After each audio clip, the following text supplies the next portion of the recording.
வெற்றிவேல் முருகனுக்கு அரோகரா. அருணகிரிநாத சுவாமி திருவடிகளே சரணம். வள்ளிமலை சச்சிதானந்த சுவாமிகள் துணை, பொங்கித்தாய் அருள். அனைவருக்கும் வணக்கம். நீண்ட இடைவெளிக்கு பிறகு இந்த காணொலி அமைஞ்சிருக்கு. உங்கள் அனைவருக்கும் வணக்கம். இந்த காணொலி எதை பற்றி அமைய இருக்குது அப்படின்னா, நம்ம திருப்புகழ் வேல்மாறல்லாம் படிக்கிறோம், திருவகுப்பெல்லாம் படிக்கிறோம்.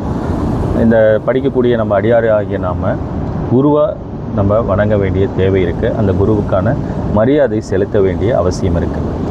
இப்போ இந்த திருப்புகளை உருவாக்கிய வேல்மாறல், இதற்கோட மூலத்தை கொடுத்த, இது வேல் வகுப்புலேருந்து தான் வேல்மாறல் வந்தது. இதை உருவாக்குனது அருணகிரிநாத சுவாமிகள். அவங்களுடைய ஜெயந்தி விழா அதை பற்றின காணொலி தான் இது. அந்த குருவை நம்ம எப்படி மதிக்கணும், அந்த குருவுக்கான மரியாதை எப்படி செலுத்தணும் அப்படின்னு நமது குருநாதராக இருக்கக்கூடிய வள்ளிமலை சுவாமிகள் என்ன நமக்கு கட்டளை இட்டுட்டு சொல்லியிருக்காங்க அப்படிங்கிறது தான் இந்த காணொலியோட விளக்கம் இருக்கப்போகுது. அருணகிரிநாத சுவாமி 15ஆம் நூற்றாண்டில் வாழ்ந்தாங்க. அவங்களுடைய முழு வாழ்க்கை தொகுப்பு நமக்கு கிடைக்கல. அது திருப்புகள்லேருந்து, அவங்க பாடின திருப்புகள்லேருந்து அது ஒரு பிரபட மகாராஜா காலத்தில் வாழ்ந்தாங்க அப்படிங்கிறது மட்டும் நம்மளால், அது ஒரு 15ஆம் நூற்றாண்டில் வாழ்ந்தாங்க, அந்த மன்னரோட காலத்தினால அந்த காலத்தில் வாழ்ந்தாங்கங்கிறத மட்டும் நம்மளால் அறிஞ்சிக்க முடியுது. அருணகிரிநாத சுவாமிகள் பல தொகுப்புகள், திருப்புகள், திருவகுப்பு, வேல் வகுப்பு, கந்தர் அனுபூதி, கந்தர் அலங்காரம், மயில் சேவல் விருத்தம் போன்ற பல்வேறு தொகுப்புகளை நமக்கு கொடுத்துட்டு போயிருக்காங்க. அந்த குருவை நம்ம வணங்கணும். அப்போ வள்ளிமலை சுவாமிகள் இதை அருணகிரிநாத சுவாமியோட ஜெயந்தி விழா சரியான ஆவணம் இல்லை அப்படின்னு சொல்லி பொங்கித்தாயிட்ட வழிபடும் போது, பொங்கித்தாயோட ஞானத்தின் மூலியமாக சாமிகளோட ஜெயந்தி என்னைக்கு அப்படிங்கிறது தெரிஞ்சுக்க முடிஞ்சிச்சு. இதை சாமிகளுக்கு பொங்கித்தாய் கார்த்திகை மாதம் வரக்கூடிய மூல நட்சத்திரத்தில் தான் அருணகிரிநாத சுவாமி ஜெயந்தி அடைஞ்சாங்க அப்படின்றத வள்ளிமலை சுவாமிகளுக்கு பொங்கித்தாயின் மூலியமாக உணர்த்தப்பட்டது. அதை முன்னிட்டு வள்ளிமலை சுவாமிகள் தனது அடியார்கள் அனைவருக்கும், இது 9/12/1923 இது தொடங்கப்பட்டுச்சு. சுவாமிகள் இதை முன்னெடுத்தாங்க. எனது அடியார்கள் திருப்புகழ் பாராயணம் பண்ணி ஏழைகளுக்கு உணவு கொடுக்கணும், இது குருநாதரோட அருணகிரிநாதரோட ஜெயந்தி விழாவை நீங்கள் இப்படி எடுத்து முன்னெடுங்க அப்படிங்கிற உத்தரவு கொடுத்தாங்க. இது அந்த நாட்களிலேருந்து 1923 இன்று வரை வள்ளிமலை சாமிகளோட சீடர்களால் இந்த ஜெயந்தி விழா முன்னெடுக்கப்படுது. ஏழைகளுக்கு உணவு கொடுக்கப்படுது, திருப்புகழ் பாராயணங்கள் நடத்தப்படுது. நம்ம வேல்மாறல் படிக்கக்கூடிய நம்மளும் என்ன பண்ணணும், ஒரு அருணகிரிநாத சாமியை வணங்கிட்டு நம்மளும் இந்த அன்னதானங்களை கொடுக்கறது ரொம்ப சிறப்பு.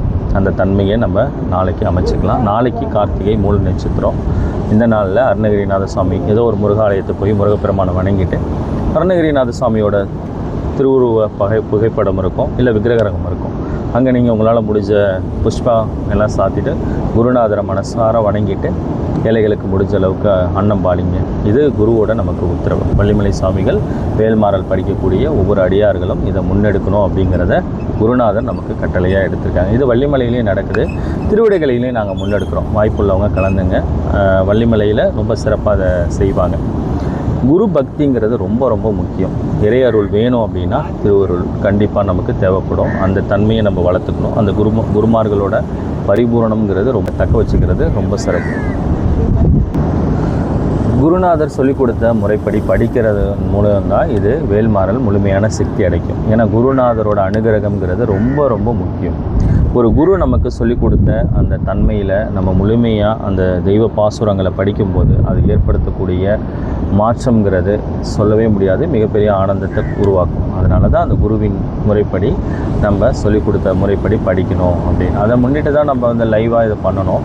இதை 48 நாள் முதல் லெவல் 1 பண்ணோம், லெவல் 2 நீர் பிரார்த்தனையோட லெவல் 2 முடித்தோம். இப்போ லெவல் 2 முடிஞ்சிருச்சு. லெவல் 3 நம்ம மெய்க்காவல் வள்ளிமலை சுவாமிகள் உருவாக்கின தொகுப்பில் வேல்மாறலோட அடுத்த விஷயம் ரொம்ப பவர்ஃபுல்லானது. அதில் வேல்மாறலும் சேர்ந்து வரும், திருப்புகள் வரும், வேல்மாறல். அப்போ திருவகுப்பில் உள்ள தேவேந்திர சங்கம் வகுப்பு திருப்பவும் திருப்புகள் வரும். இந்த பாராயண முறை 25ஆம் தேதி குருநாதரோட ஜெயந்தி விழா முன்னிட்டு அங்கே குருநாதர்கிட்ட அந்த மெய்க்காவல் வைத்து ஆசீர்வாதம் வாங்கின பிறகு இது 25ஆம் தேதிக்கு மேலே தினமும் பிரம்ம முகூர்த்தத்தில் இதே யூடியூப் சேனலில் 4:30 மணிக்கு இந்த பாராயணம் நடக்குது. நித்திய பாராயணமாக நடக்கும். வாய்ப்புள்ளவங்க கடந்துங்க. ரொம்ப ஒரு மிக சக்தி வாய்ந்த ஒரு தெய்வ பாசுரம் இது. இதை நீங்கள் படிக்கும்போது உங்கள் மனதுக்குள்ளே மிகப்பெரிய அகத்துக்குள்ளே ஒரு பரிமாணம் நடக்கும். இப்போ உங்களுக்கு ஏற்பட்டிருக்கக்கூடிய இந்த சிக்கல்களை எல்லாமே சரி பண்ணும். அந்த தன்மையை உங்கள் மூலியமாகவே சரி பண்ணக்கூடிய தன்மை தான் இந்த வேல்மாறல் திருப்புகள், இந்த மெய்க்காவல் தொகுப்பு. இந்த மெய்க்காவல் 3rd லெவல் வெர்ஷன் வந்து இப்போ 25 தேதிகளுக்கு மேலே தொடங்க இருக்குது. வாய்ப்புள்ளவங்க அவசியம் கலந்துங்க. உங்களுடைய நமக்கும் முருகப்பெருமானுக்கும் நமக்கும் இருக்கக்கூடிய நெருக்கத்தை அதிகப்படுத்தும். இது குருவின் வழியை நம்ம பயன்படுத்தும். குருமார்கள் சொல்லி கொடுத்த அந்த குருவோட தன்மையை வணங்கிட்டு இந்த வேல்மாறல் திருப்புகள், இந்த மெய்க்காவல் இதெல்லாம் இந்த தன்மை திருப்புகளை நமக்கு கொடுத்த அருணகிரிநாத சாமியை வணங்கிட்டு திருவகுப்பிலேருந்து வந்து வேல்மாறலாக நமக்கு அருளிய வள்ளிமலை சாமிகளை நம்ம வணங்கி அவங்க மனசார அந்த குருவோட நம்ம வணங்கும் போது இது மேலும் இது வந்து நமக்கு அந்த குருவோட பிளெஸ்ஸிங் கிடைக்கும் போது நமக்கு மேலும் சித்தி நிலையை கொடுக்கும். இந்த குருவுக்கு இந்த ஞானத்தை கொடுத்த பொங்கித்தாயையும் நம்ம வணங்கணும். ஏன்னா இந்த தெய்வங்களை இப்படி வணங்கும் போது தான் நமக்கு பரிபூர்ண நிலை கிடைக்கும். முழுமையான விஷயங்கள் நமக்கு புரிய வைக்கப்படும். இந்த தன்மை நிறைய இடங்களில் அது சொல்லப்பட்டுறதில்ல. பொங்கித்தாயை பற்றி பேசுகிறதில்ல. வள்ளிமலை சாமிகள் தொகுத்து கொடுத்த வேல்மாறல் முறைப்படி இங்கே நிறைய இடத்துல பாராயணம் பண்ணப்படுறதில்ல. அதனால தான் அது நடக்க மாட்டுது. வேல்மாறல் படிக்கிறோம், எனக்கு ஒன்றுமே நடக்கலை அப்படின்னு நிறைய பேர் சொல்கிறாங்க. குருவின் முறைப்படி நீங்கள் படிச்சிங்கன்னா அது அகத்துக்குள்ளே பரிமாணமாகி கண்டிப்பாக நீங்கள் எந்த நோக்கத்துக்கு படிக்கிறீங்களோ அது கண்டிப்பாக நடக்கும். அதுதான் அது குருவோட முறைப்படி நம்ம படிக்கணும் அப்படிங்கிறது எல்லா இடத்துலையும் சொல்லப்படுது. குருநாதர் வேலும் மயிலும் துணைன்னு தான் சொன்னாங்க. சேவலை சேர்க்கலை, மயிலோட சேவலை ஒப்பிட முடியாது அப்படிங்கிறது குருமார்களோட கருத்து. அந்த தன்மையில் இதை மாதிரி நம்ம 12 முறை தான் சொல்லணும். ஏன் 20 முறை சொல்லக்கூடாது அப்படின்னா, வள்ளிமலை சுவாமிகள் இதை வகுத்தது 12 முறை தான். சாமிகள் இறுதி நாட்களில் சில சீடர்கள் வந்து சாமிகள்கிட்ட சில விஷயங்களை கற்றுக்கிட்டு இது ஒரே தன்மையில் இருக்கக்கூடாதுங்கிறது அவங்க சில மாற்றங்களை உருவாக்குனாங்க. அதுக்கப்புறம் தான் அது 20 முறையாக மாறினது. ஆனால் சாமிகள் தொகுத்தது 12 முறை மட்டும்தான். திருத்தணியில் உதித்தருள் மொருத்தன்மலை விருத்தன் என துளத்தில் உரை கருத்தன்மையில் நடத்து குகன் வேலே அந்த நம்ம பாராயணம் பண்ணுறோம்ல அது 12 முறை தான் பாடணும். நிறைய இடங்களில் கந்தர் அலங்காரம், மயில அலங்கார பாடல்கள்லாம் மாற்றி கொடுக்கப்படுது. சாமிகள் சொல்லி கொடுத்த முறைப்படி தான் நாங்கள் படித்தோம். நிறைய மாற்றங்கள் நடந்துச்சு. நிறைய பேருக்கு அது மிகப்பெரிய ஒரு தாக்கத்தை ஏற்படுத்தினது. அதே தாக்கத்தும் அதை விட ஒரு மேல்மையான நிலைக்கு தான் அந்த மெய்க்காவல் கொண்டு போய் சேர்க்குங்கிறத நான் நம்புகிறேன்.